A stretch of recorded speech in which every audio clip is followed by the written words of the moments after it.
This clip's about the biodegradability of polymers. Now there's two types of polymers, condensation and addition polymers. Now the condensation ones are biodegradable and the addition ones are non-biodegradable. You're going to find out why.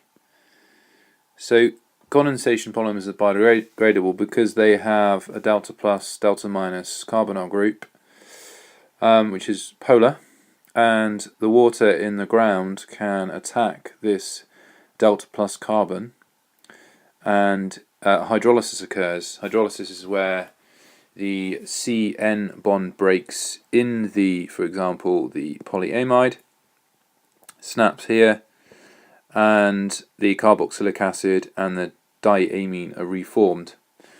This does take a long time. It doesn't happen overnight. It can take up to a year, but eventually it will happen. So in effect, Kevlar, the bulletproof vest, is actually biodegradable. Also, polyesters are biodegradable, and again they have a carbonyl group which is polar, and so water can attack the carbon. It can break this CO bond here, and it will form a diol and a dicarboxylic acid when it breaks down. We can speed up the process of biodegradability by using a catalyst, 6 molar HCl reflux for 24 hours, and these conditions will break down the polymer much more quickly. Now, addition polymers are non-biodegradable. They have a non-polar CC bond, and so the water will not be attracted to break down the polymer chain. It's non-reactive, so will not hydrolyze. So for that reason, polymers like polythene, polypropylene, etc. are non-biodegradable. So the key points are underlined for the biodegradable polymers. Consider polar bonds, consider hydrolysis, consider delta plus C, but it does take a long time to take place. Remember, proteins also biodegrade.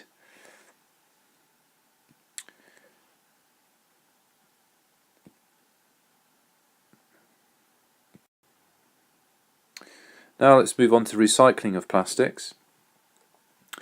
Recycling is expensive. It costs quite a lot to sort it out.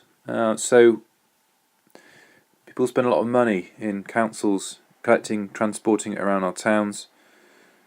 Now what happens when they take it to the recycle centre? Well, eventually, it depends which plastic it is, but the plastic may be crushed by a crushing machine. It's then heated so it melts, and then it's remoulded into a new object. Alternatively, we may well heat a polymer, so the polymer actually breaks down into monomers again, as you can see my alkenes here, and then we can take these alkenes and turn it back into a polymer again.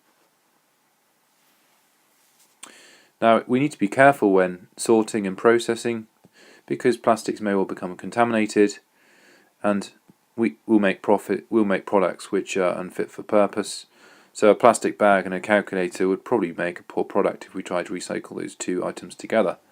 We need to try and collect the same plastics and recycle them so that our products formed are of similar polymer chains.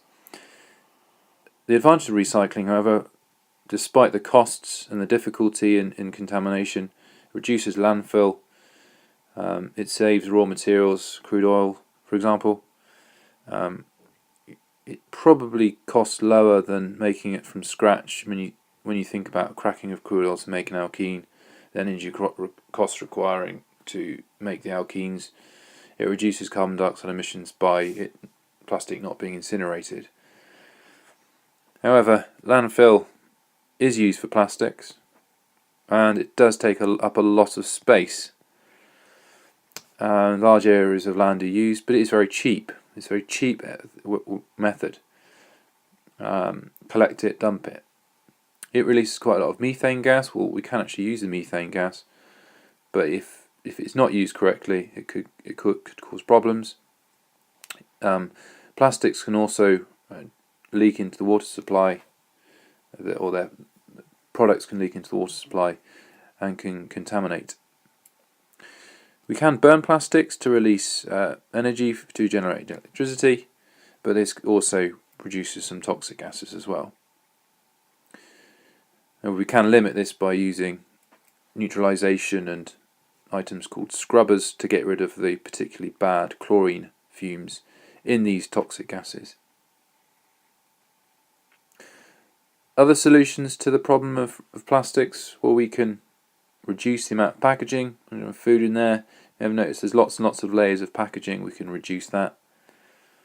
And that will help us to limit our use. We can also develop plastics that biodegrade more quickly. For example, condensation polymers might be a way forward.